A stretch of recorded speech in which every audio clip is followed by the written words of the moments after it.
In spite of Nigeria's vast oil potentials, agriculture remains the base of the nation's economy, providing the main source of livelihood for most Nigerians. Though faced with myriad of challenges, the sector employs two-thirds of the entire labor force, but the productive hurdles have significantly stifled the performance of the sector. The recent outbreak of coronavirus has made the agricultural industry susceptible to vulnerable and external shocks. Now, according to the Food and Agricultural Organization, over the past 20 years, value added per capita in agriculture has risen by less than 1% annually, and it is estimated that Nigeria has lost $10 billion in the annual export opportunity due to coronavirus, continuous decline in production of some commodities. In an attempt to diversify the economy, the federal government in 2019 renewed its focus on the agricultural sector owing to its vast potentials to drive a more sustainable economic growth in terms of job creation and revenue diversification. Now, to accelerate this growth, the government in the last 5 years has devoted a lot of energy at deepening agricultural initiatives, with initiatives like the Ankobora scheme, ban on importation of some agro-commodities, and the shortening down of its land borders, without addressing core issues such as mechanization, irrigation, seeds extension services, insurance research and development. We can go on and on. By 2050, Nigeria is projected to become the third most populous country in the world after China and India, and food demands of the growing population is crucial to food security. As part of efforts to promote food security, President Muhammadu Buhari established a National Food Security Council to address challenges in the country's food agricultural sector and provide or profile solutions to the rising food crisis. Joining me live in the studio to shed more light and give a deeper insight into our topic of focus today is the chairman, Agric and Allied Group of the Lagos Chamber of Commerce and Industry. He also runs his private business. One way, he's going to talk about that too. His name is African Farmer Mogaj. Thank you very much for your time, African Farmer Mogaj. Thank you, Tolu, for having me. I want to start this way, that name. I was just thinking about it, African Farmer Mogaj. I looked at it again, I said, what is this about?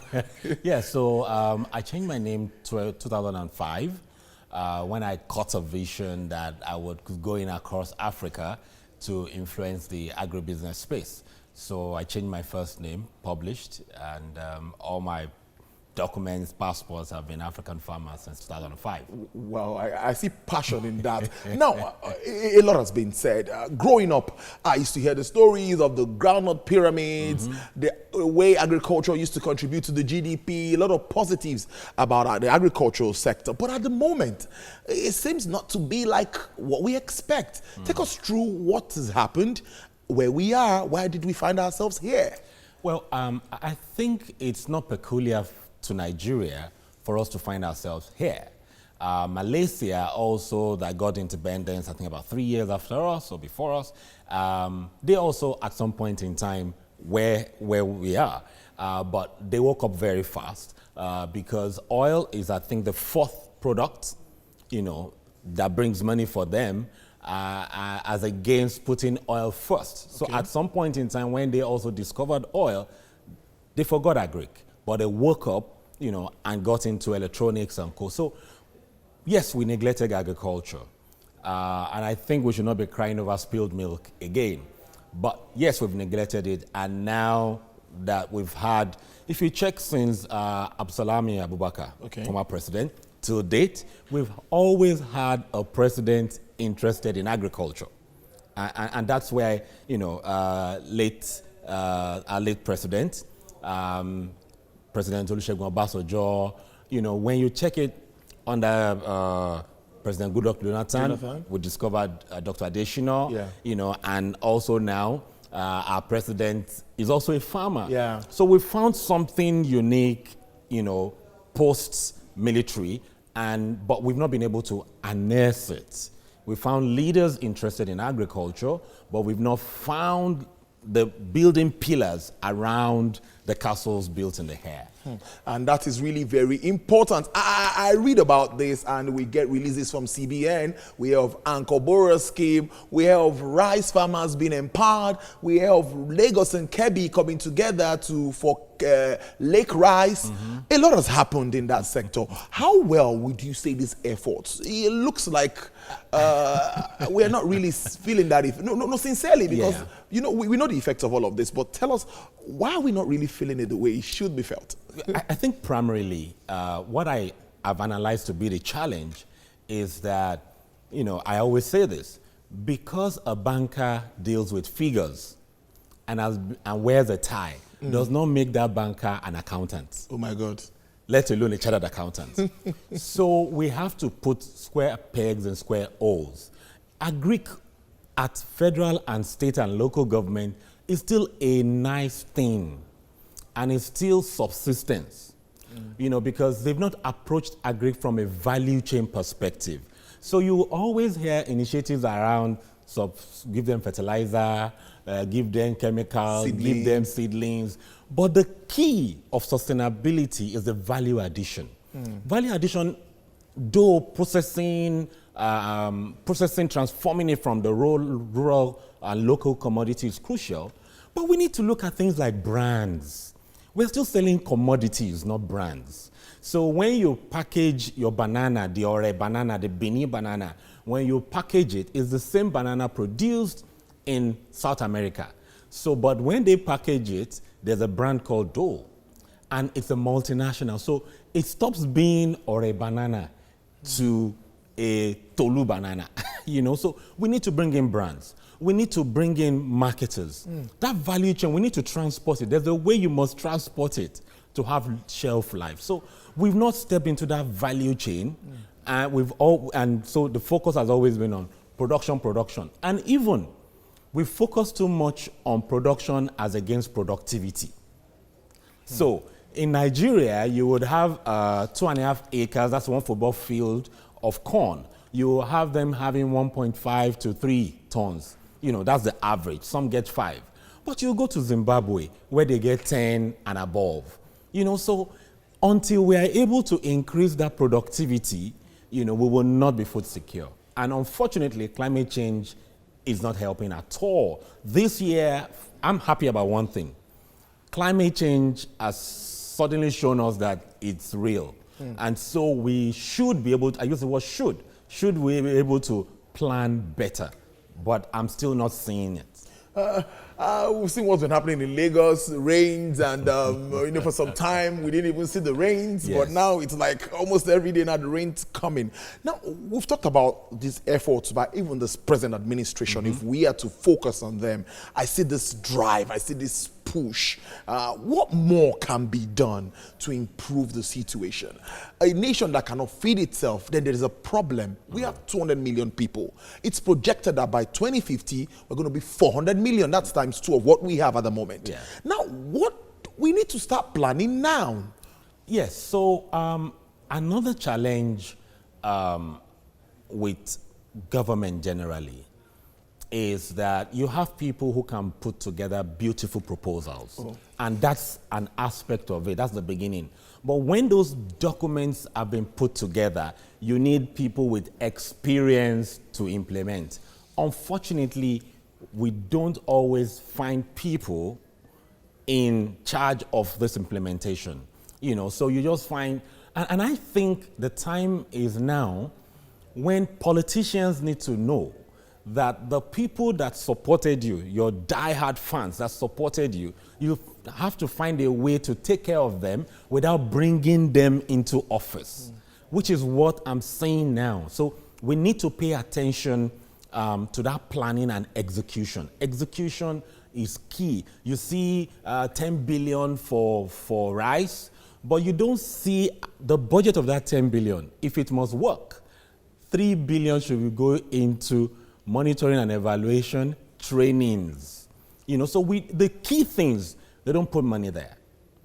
Or, let me rephrase. There's a budget for it, but it's not utilized there. I also look at policy issues. policies are very, very important, particularly when you want to talk about agricultural sector. When you talk about, lately we had CBN shouldn't give forex to importers to bring in maize, to bring in, I think a week ago, the president released 5,000 grains, I think, 5 metric tons of grains, you know, to support poultry farmers and all of this thing. What do you think about some of these policies? Some farmers in some quarters are saying some are counterproductive. Are we self-sufficient for us to start banning some of all of these things? That don't bring in this, don't bring in that. Are you sure? So we're not self-sufficient in anything. Oh my God. But we can in record time. So the potential is there. And in fact, I say this because I'm well trained abroad. And I can tell you this, that our underdevelopment also is an opportunity now. Our underdevelopment. So because we still have good lands, we have products that is in high demand abroad, so we can export. And our lands is still fertile that we can use. Now, so what's really happening now with all this is that even the private sector is not well informed. And they want to copy and paste as against copy and adapt. You know, so everybody is doing what they want to do without, you know, embracing professionals and advice. So that's why we're having some of, I also thought of something, many say that you want youth to move away from white collar jobs. Look at the way you look. I'm impressed, you know. But mechanized farming. People are saying that we can make this easier. We can make it simpler. How well are we also investing in mechanization? What is happening? We're not close to mechanization at all. At all. So we should just stay with what we have. No, really. You see, the thing is that in Nigeria, we have the best brains to do anything. Are they allowed to? You know, so if the government comes out to say, and also the private sector, not only government, you know, the multinationals having a prize for anyone, you know, who invents or innovates something that can process cassava. When we have those prizes come up, you know, when they say that when the student is ready, the teacher will show up. So we need policies that drive this. But guess what? We have all these policies. There's nothing new. It's just to implement these policies. But the private sector, now the revenue of government is dwindling. So the private sector needs to come up and look at how they can collaborate with government. And that is what is missing. The private sector is trying to do what they need to, what they want to do. The government also is trying to do what the private sector should be doing. So we need synergy. And also, we also need interagencies working together. True. As I tell you, yes, we are encouraging youth to come into agric, but I tell you, most of this intervention and incentives is not meant for the youth who is internet savvy. Because you want to give 4 bags of fertilizer for 2.5 acres, no graduate will sustain a life on that. And most of getting the youth, I think also we have misplaced, let me say, we run shadow missions. What am I mean by shadow missions? It's the rural youth that knows how to produce. It's the rural youth that can process sustainably. So fund the rural youth to produce. Their overheads are cheaper. And fund them to do that. And fund the urban youth to go into marketing, distribution, and co. So we try to get the urban youth to go to the rural community, and the lifestyle alteration affects it. So we just need to get it right.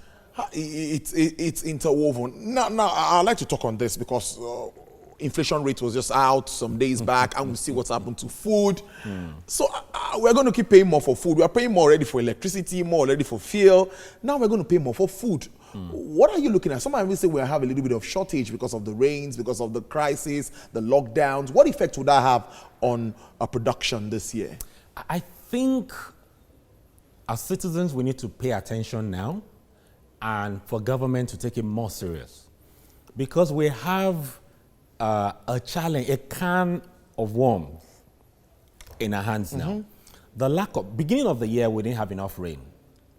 Lockdown, after lockdown, dollar went up. And guess what? Not just the dollar go up, people could not import, and we are heavily dependent. The agrochemicals is imported, fertilizer is imported, seeds Tomato seeds is imported. All the seeds you call Hausa tomato, there's nothing like Hausa tomato. It's Netherlands, France, California tomato. You know, so everything is import dependent. And so right now that we can't bring all those things in, the price of dollar, people are not bringing it because if dollar drops, it affects it. So we need to convert what we have now. I would say that government needs to talk to NAFDAC, talk to BOI, such that we have, like, in quotes, 2 standards, but not substandards now. Okay. So 2 standards to say this product can be sold in the country because of this is the quality of tomatoes we have. So and if we use the quality of tomatoes we have, we'll produce a product maybe that cannot spend 3 years on the shelf, but 2 years, and it will be cheap. It will compete from what is coming in. At the same time, the people who want to export can now have the remaining raw material for themselves to produce the quality. This is done in India. It's done in China. We only copy from abroad and just paste. So, you know, I did trainings in India, and I found out you see the very small place, they produce the quality, not necessarily the 3-bedroom that they ask us to get. And if you want to get it in Southwest, you're spending millions. But in China, it's not like that. So we only need quality products and not focus on the aesthetics. We talked earlier before we came on set, we were talking about watermelon and some production things. Yeah. You know, I think Nigerians need to... Yeah, so government is banning. And I'm also placing restrictions because there's ban and restrictions. But however, that's not enough. So like what I have in my hand is not, on it is watermelon. But it's not watermelon. It said watermelon flavor. And yet watermelon is wasting, especially in the northern belt in the country and some southwest. Can we produce this? Yes. Do we have the plastics? Yes. But do we have the small cottage to do it? No. So government needs to challenge Bank of Industry to come out with interventions. It cannot be profit-oriented now. This is soap from a developed country. This is pawpaw. A chunk of the pawpaw consumed in Lagos come from Edo State. I was expecting the governors during their... To talk about agriculture. Cocoa palm and all of that is located around that area. The pawpaw consumed in Lagos, over 70% comes from Edo and is wasted. Pineapples from Edo. So the people who are occupying these positions don't know what comes from their state, don't know if they add value to this, they create more jobs. So we need equipments, BOI to come out for cottage. We don't support cottage enough here. And we need to work with the Lagos Chamber of Commerce, the Nasimas, and Co to get things done. They are experts here. But we need government to know that this is my jurisdiction and I need this expertise and I know where to get them. Africa Farmer Mogaj is really interesting. We can go on and on, but you know, television time is always not our friend. Chairman, Agric and Allied Group of Lagos Chamber of Commerce and Industry. It's really interesting and educating having you join us on Business Nigeria. Thank you today. for having me.